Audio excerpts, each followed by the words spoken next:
ప్రియ శ్రోతలు, బాగున్నారా? మీ తలంపులు ఎలా ఉన్నాయి? మనం ఏమి తలంచుతూ ఉంటామో అదే అయిపోతాము. నీ భావజీవితం నీ భావి జీవితానికి విత్తనం లాంటిది. కొందరి తలంపులే గనక బహిరంగమైతే అవి తలంపులు కావు, తలవంపులవుతాయి. పరిశుద్ధాత్మ సాయంతో తలంపులను పసికట్టండి. 2 కొరింథీ 10:5 ఫిలిప్పీ పత్రిక 4:8 నేటి పాఠానికి మిమ్ములను ప్రేమతో ఆహ్వానిస్తున్నాము. మేము వితర్కములను, దేవుని గూర్చిన జ్ఞానమును అడ్డగించే ప్రతి ఆటంకమును పడద్రోసి ప్రతి ఆలోచనను క్రీస్తుకు లోబడినట్లు చెరపట్టి తెస్తాము. సహోదరులారా, ఏ యోగ్యత అయినా మెప్పైనా ఉండిన ఎడల, ఏవి సత్యమైనవో, ఏవి మాన్యమైనవో, ఏవి న్యాయమైనవో, ఏవి పవిత్రమైనవో, ఏవి రమ్యమైనవో, ఏవి ఖ్యాతి గలవో వాటి మీద ధ్యానముంచండి. సరే, రండి, తలలు వంచండి. వాక్య ధ్యానానికి ముందు ప్రార్థన చేసుకుందాము. దేవా, తండ్రి, నీకు నమస్కరిస్తున్నాము. ప్రభు, నీకు మేమెంతో కృతజ్ఞులం. మాలోని అపరాధ భావనల గొలుసును తెంచివేశావు. మా భావజీవితముపై విజయం మాకు ప్రసాదించావు. మమ్ములను నీతిమంతులనుగా తీర్చిదిద్దావు. నీకే మహిమ, మహిమ. నీవు మా జీవితాలలో గొప్ప కార్యాలెన్నో చేశావు. నీ కుమారుణ్ణి మాకిచ్చావు. మాకు ప్రాయశ్చిత్తం చేశావు. మాకు జీవద్వారం తెరిచావు. ప్రభు, లోకమంతా నీ స్వరం వినాలని ప్రార్థిస్తున్నాము. క్రీస్తునందలి మహానందాన్ని అందరూ అనుభవించాలని మా ప్రార్థన. నిత్యదేవ, సత్యస్వరూపి, నీకు స్తుతి స్తోత్రములు. యేసు ప్రభు, పరిశుద్ధాత్మదేవ, విమోచక, నీకు స్తుతి. నీ కృపా విజయములను కీర్తిస్తున్నాము. నీ నామము మా చెవులకు ఇంపైన సంగీతం. నీ నామమే మాకు జీవం, ఆరోగ్యం, శాంతి. ఈ రోజున మా శ్రోతలను నీ కృపాసనము వద్దకు తెస్తున్నాము. వారి ఆధ్యాత్మిక భౌతిక అక్కరలను మీరెరుగుదురు. ప్రభు, మమ్ములనందరినీ కనికరించండి. రోగగ్రస్తులను ముట్టి స్వస్థపరచండి. నిరాశా నిస్పృహలలో ఉన్న నీ బిడ్డలను వ్యక్తిగతంగా పరామర్శించండి. కుటుంబాలను దీవించండి. ఈ రోజులు చెడ్డవి. నీ బిడ్డలు నీ జ్ఞానము కలిగి వివేకముతో జీవించే కృప వారికి అనుగ్రహించండి. మా దేశ ప్రజలను, ప్రభుత్వాన్ని ఆశీర్వదించండి. నీ యందు భయభక్తులు నీ బిడ్డలకు పరిశుద్ధాలంకారమై వెలుగొందాలని ప్రార్థిస్తున్నాము. ఈ రోజున లోకమంతటా ప్రజలు భయాందోళనలతో అట్టిట్టయిపోతున్నారు.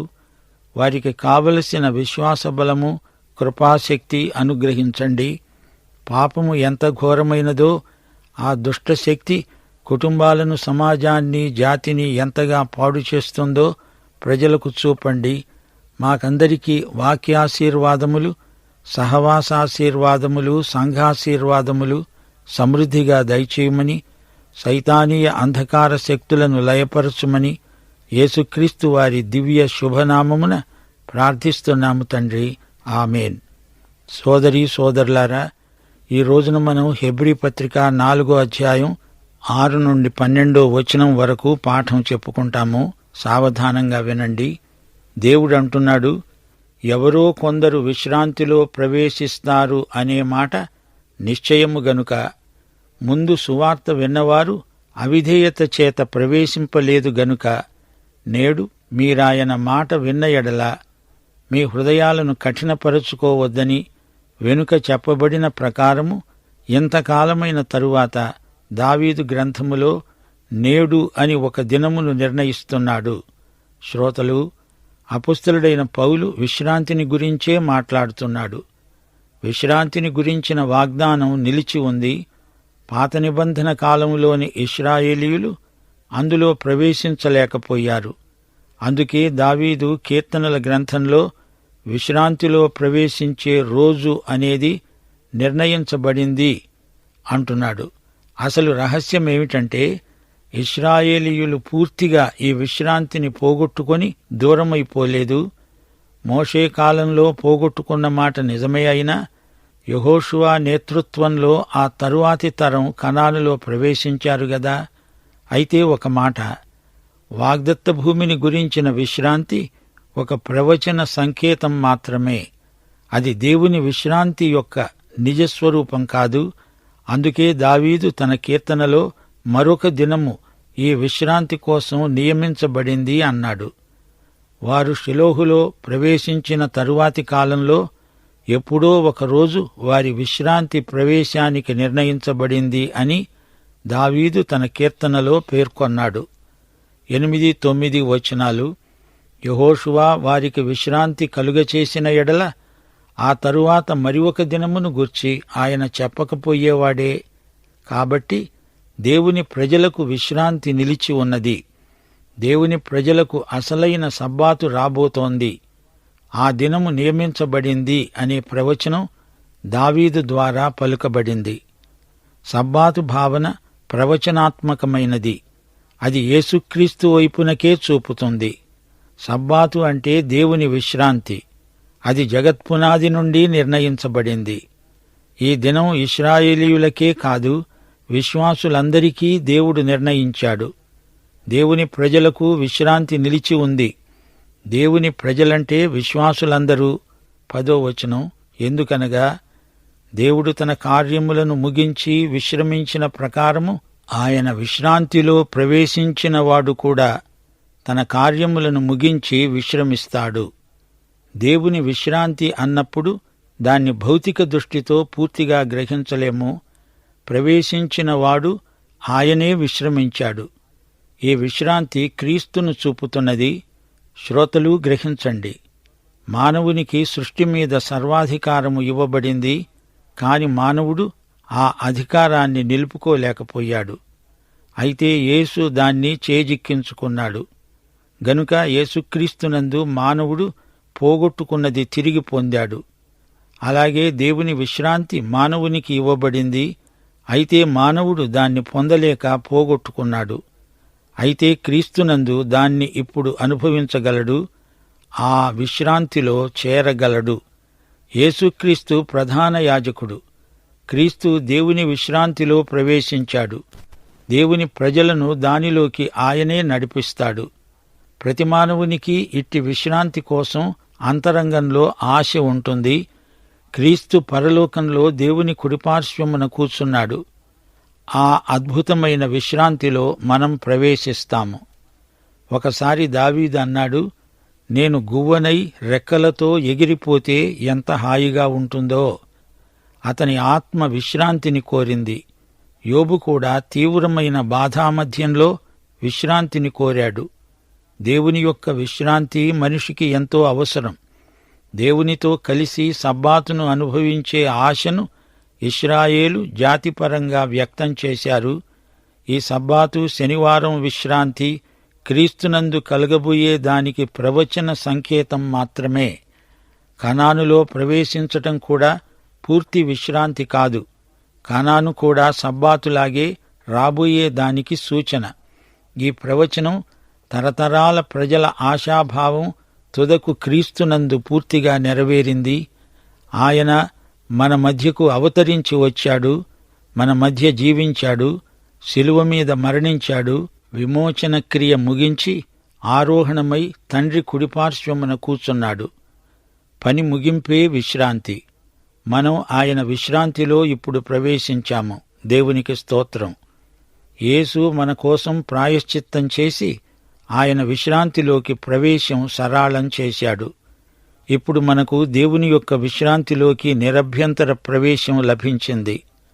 విశ్వాసము ద్వారా మనం ఈ విశ్రాంతిలో ప్రవేశించగలుగుతున్నాము. పరలోకమందు యేసు మనకు నిత్య నివాసాలు సిద్ధం చేస్తున్నాడు. మనము నిరీక్షించే ఆ నిత్య విశ్రాంతికి సంచకరువుగా ఇక్కడే దానిని అనుభవిస్తున్నాము. ప్రియ శ్రోత, క్రీస్తు పరలోకంలో మనకు ప్రధాన యాజకుడు. ఆయన మహాయాజకత్వ పరిచర్య మనకెంతో ఆదరణ, ప్రోత్సాహం. 11వ వచనం. కాబట్టి అవిధేయత వలన వారు పడిపోయినట్లుగా మనలో ఎవడునూ పడిపోకుండా ఆ విశ్రాంతిలో ప్రవేశించడానికి జాగ్రత్త పడదాము. ఇశ్రాయేలు ప్రజలు పడిపోయినట్లు మనం పడిపోతామేమో జాగ్రత్త. వారిలాగా అవిధేయులు కాకండి. అవిధేయత, అవిశ్వాసం ఇశ్రాయేలు పతనానికి కారణాలు అని చరిత్ర నేర్పిన పాఠం నేర్చుకోండి. వారి తొట్రుపాటును మీరు అనుకరించకండి. 12వ వచనం. ఎందుకనగా దేవుని వాక్యము సజీవమై బలము గలదై రెండంచులు గల ఎటువంటి ఖడ్గము కంటెను వాడిగా ఉండి ప్రాణాత్మలను కీళ్లను మూలుగను విభజించునంత మట్టుకు దూరుతూ హృదయము యొక్క తలంపులను ఆలోచనలను శోధిస్తున్నది. ప్రకటన గ్రంథం 19వ అధ్యాయం 15వ వచనం. ఆయన నోటి నుండి అనగా యేసు ప్రభువు నోటి నుండి వాడిగల ఖడ్గము బయలువెడలుతున్నది. యెషయా గ్రంథం 11వ అధ్యాయం 4వ వచనం. ఆయన తన వాగ్దండముతో కొడతాడు, అది ఆయన పెదవుల ఊపిరి. ఇది దేవుని వాక్యమనే ఆత్మ ఖడ్గం, సర్వాంగ కవచములో ఒక భాగం. హెబ్రీ పత్రికలో దేవుని వాక్యమంటే దేవుని పలుకు, మాట, దేవుని తీర్పు. వెనకటి ఇశ్రాయేలీయులకు ఈ వాక్యమే తీర్పు తీర్చింది. నా విశ్రాంతిలో ప్రవేశించరు అన్నదే ఆ తీర్పు. దేవుని వాక్యము, దేవుని కుమారుని నోట వెలువడే ఈ వాక్యము నాడు నేడు ప్రజల అవిధేయతకు, అవిశ్వాసానికి తీర్పు తీరుస్తోంది. దేవుని వాక్యము సజీవమైనది, బలము గలది, ప్రభావము గలది. దేవుని వాక్యం కార్యకారి, కార్యసాధకం, కార్యానుకూలమైనది. దేవుని వాక్యంలో దేవుని జీవమున్నది. అపొస్తలుల కార్యములు 7వ అధ్యాయంలో స్టెఫను తన ప్రసంగంలో మోషేను గురించి ప్రస్తావిస్తూ అన్నాడు, సీనాయి పర్వతము మీద తనతో మాట్లాడిన దేవదూతతో, మన పితరులతో అరణ్యములోని సంఘమందుండి మనకివ్వడానికి జీవవాక్యాలను తీసుకున్నవాడు ఇతడే, మోషే. వాక్య ఖడ్గం పదునైనది. మనుష్యుని అంతరాంతరాలలోనికి దూసుకొని పోతుంది ఈ ఖడ్గం. మానవుని చైతన్యంలోకి దూరి దాగి ఉన్న ఆలోచనలను తీర్పులోకి తెస్తుంది. ఇది చాలా పదునైన ఖడ్గం. జాగ్రత్త. ఈ దేవుని వాక్యాన్ని నిర్లక్ష్యం చేస్తే దేవుని వాక్యపు తీర్పు చాలా తీక్షణమైనది. నీ లోపల ఉన్నదంతా కోసి బయటపడేస్తుంది. ప్రాణమును ఆత్మను విభజిస్తుంది. ఇది ఆధ్యాత్మిక విభజన. కీళ్లను మూలుగను విభజిస్తుంది. ఇది శారీరక విభజన. వాక్య ఖడ్గం ప్రాణమును ఆత్మను గుర్తిస్తుంది, ప్రత్యేకిస్తుంది. దేవునికి విరోధమైన వైఖరులను బయటపెడుతుంది. పాపము మానవుని ఆత్మను, ప్రాణాన్ని, చివరికి కీళ్లను, మూలుగను సైతం కలుషితం చేసింది. శరీరాన్ని, ఆత్మను సునిశితంగా పరిశీలిస్తుంది దేవుని వాక్య ఖడ్గం. మానవుని లోపల ఉన్నదంతా మనం చూడగలిగేటట్లు తెచ్చి దేవుని ముందు ఉంచుతుంది వాక్య ఖడ్గం. మానవుని నిర్మాణం పౌలీయ భావనలో 3 భాగాలు. 1 శరీరం, 2 జీవం, 3 ఆత్మ. సోమా, సుకే, న్యూమా. సోమా అంటే శరీరం, సుకే అంటే జీవం, న్యూమా అంటే ఆత్మ, జీవం లేక ప్రాణం. ఈ 3 గ్రీకు మాటలు. ఆత్మ దేవుని వైపు మొగ్గుతుంది. జీవం శరీరాత్మలకు మధ్యలో ఉంది. ఆత్మకు మనస్సాక్షి కూడా ఉంది. పరిశుద్ధాత్మ మానవాత్మను ప్రభావితం చేస్తాడు. ఎముకలకు మధ్య దూరటం కాదు. ఎముకలకు వాటిలో ఉన్న మూలుగకు మధ్యగా వాక్య ఖడ్గం దూసుకుపోతుంది. శరీరం లోపలి జీవం ఇంకా లోపల ఉన్న ఆత్మ గుండా ఈ వాక్య ఖడ్గం దూసుకుపోతుంది. 1 కొరింథీ 14వ అధ్యాయం 25వ వచనం. అతని హృదయ రహస్యాలు బయలుపడతాయి. అతడు సాగిలపడి దేవునికి నమస్కారం చేస్తాడు. దేవుని వాక్యం మనిషి అంతరంగాన్ని పరిశోధిస్తుంది, తీర్పు తీరుస్తుంది. మానవుని చేతనను, అంతరంగాన్ని పూర్తిగా వెదికి లోతుగా దూరి రహస్యమందున్న వాటిని కూడా బయటికి తెచ్చి తీర్పు తీర్చేదే దేవుని వాక్యం. ప్రియ శ్రోత, వింటున్నావా? అవిశ్వాసం చేత మానవులు రక్షణ విశ్రాంతిని పోగొట్టుకుంటున్నారు. నీ ఆత్మకు తృప్తి ఉండదు. అవిశ్వాసం వల్ల దేవుడిచ్చే ఆశీర్వాదాలన్నీ పోగొట్టుకునే ప్రజలకు ఒక హెచ్చరిక. విశ్రాంతి కొరకైన దేవుని పిలుపు ఉన్నది. ఆయన రేపు అనడం లేదు. నేడు, ఈ రోజు, ఇప్పుడే నీకు నిత్య విశ్రాంతి ఇవ్వాలని దేవుడు సంకల్పించాడు. ఈ రోజే నీది, నాది. ప్రియశ్రోత, నీ గడియారం చూసుకో. ఎంత టైమైంది? ఇదే రక్షణ దినం, ఇదే అనుకూల సమయం. ఆయన మాట వినండి. మీ హృదయాలను కఠినపరుచుకోకండి. యెహోషువ అంటే పాత నిబంధనలోని హీబ్రూ భాషలో రక్షకుడు అని అర్థం. అలాగే కొత్త నిబంధనలో యేసు అంటే రక్షకుడు. యెహోషువ వారికి విశ్రాంతి కలుగచేశాడా? అది పూర్తి విశ్రాంతా? అలాగైతే మరొక రోజును గురించి ఎందుకు ప్రస్తావించాడు? అప్పటికి యెహోషువ చాలా వృద్ధుడైపోయాడు. ఇంకా స్వాధీనం చేసుకోవలసిన భూమి ఎంతో ఉంది. ఇశ్రాయేలు ప్రజలు దేవుడు వాగ్దానం చేసిన పూర్తి విశ్రాంతిలో ఇంకా ప్రవేశించలేదు. పూర్తి విశ్రాంతి ఇశ్రాయేలు ప్రజలకు యెహోషువ ఇవ్వలేకపోయాడు. అయితే ప్రియశ్రోత, నీవు క్రీస్తునందు విశ్వాసముంచితే క్రీస్తు నిన్ను పరమకానానుకు విశ్రాంతికి నడిపించగలడు. దేవుని విశ్రాంతిలో నీవు ప్రవేశించి చూడు. అందులో సమృద్ధి ఫలాలు, ఆశీర్వాదాలు, ఆనందం సమృద్ధిగా లభిస్తాయి. ఈ విశ్రాంతి ఈ రోజున మనకెంతో అవసరం. అయితే దీనిని మన నుండి దొంగిలించే శత్రువు అవిశ్వాసం. అవును, దేవుని ప్రజలకు విశ్రాంతి నిలిచి ఉన్నది. అనగా మనమందరము పరలోకమందలి నిత్య విశ్రాంతిలో కలిసి ఉంటాము. పరలోకము అద్భుత సీమ. అక్కడ మనకు తృప్తి, ఆనందం, ఆశీర్వాదం. దేవుడు తన కార్యములను ముగించి విశ్రమించాడు అన్నాము. అంటే దీనిని మీరెలా అర్థం చేసుకుంటున్నారు? దేవుడు అలసిపోయాడా? నేను 6 రోజులు పనిచేశాను, రోజుకు 8 గంటలు పనిచేశాను, పొద్దస్తమానము ఎంతో కష్టపడ్డాను, ఇప్పుడు విశ్రమించాను అన్నాడా? నాకు విశ్రాంతి కావాలి అని దేవుడన్నాడా?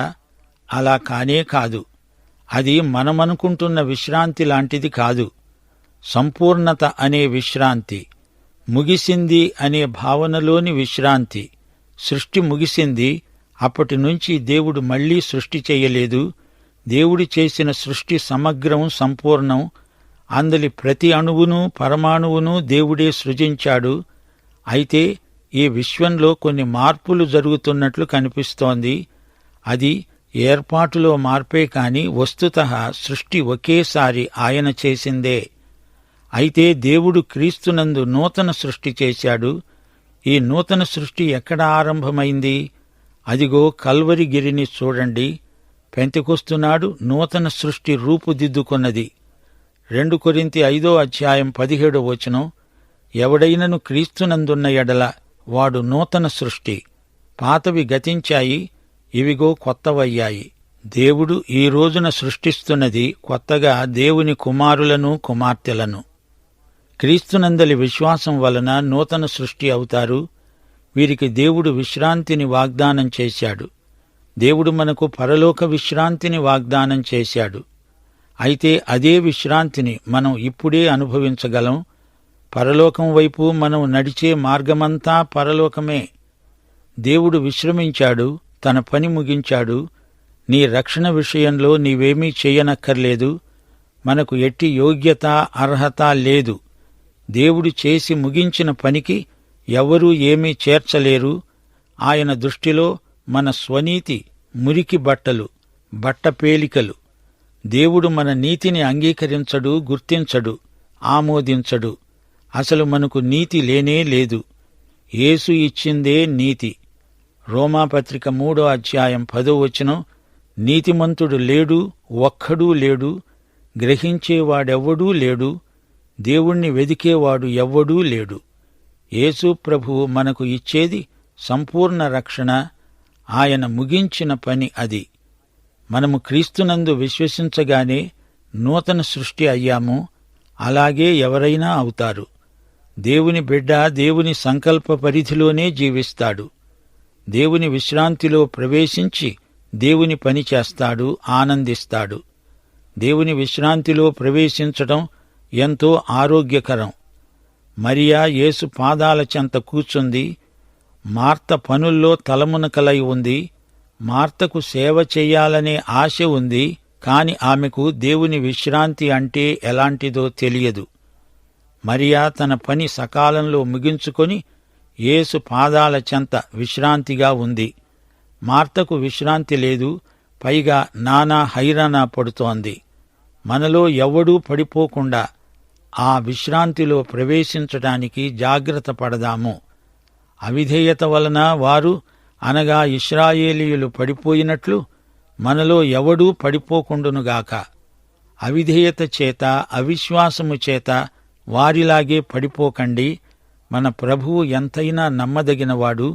దేవుని వాక్యము రాయబడింది, పలకబడింది. ఇది సజీవ వాక్యం. దీనికి రెండు వైపులా పదునుంది. ఇది ఖడ్గం. దీన్ని పట్టుకున్న వానికి తగులుతుంది, అవతలి వ్యక్తికి తగులుతుంది.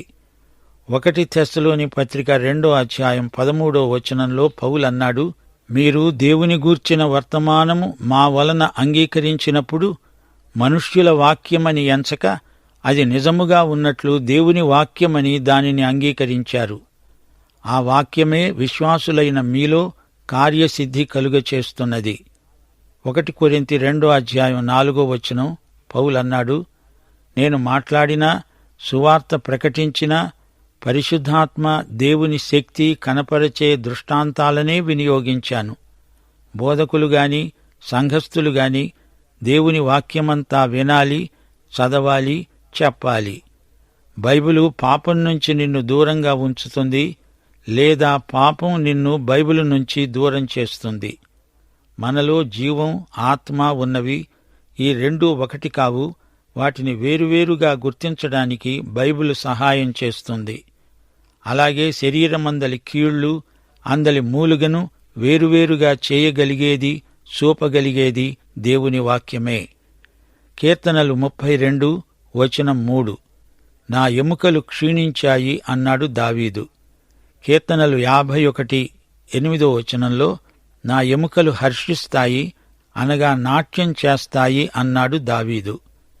బైబిలు గ్రంథం మనలను విమర్శిస్తుంది. 1500 సంవత్సరాల కాల వ్యవధిలో 45 రచయితలు రాశారు. ఒకరినొకరు ఎరగరు, కాని అందరూ రాసిన దానిలో ఎట్టి వ్యాఘాతమూ లేదు. హృదయములోని తలంపులలోని ఊహలను కూడా ఈ గ్రంథం బయటపెడుతుంది, తీర్పు తీరుస్తుంది. క్రియలకు మూలమైన ఆలోచనలకే బైబిలు తీర్పు తీరుస్తుంది. హృదయము మోసకరమైనది, అది భయంకరమైన వ్యాధి గలది. దానిని గ్రహించగలవాడు ప్రభువే. పాఠం ఇంతటితో సమాప్తం.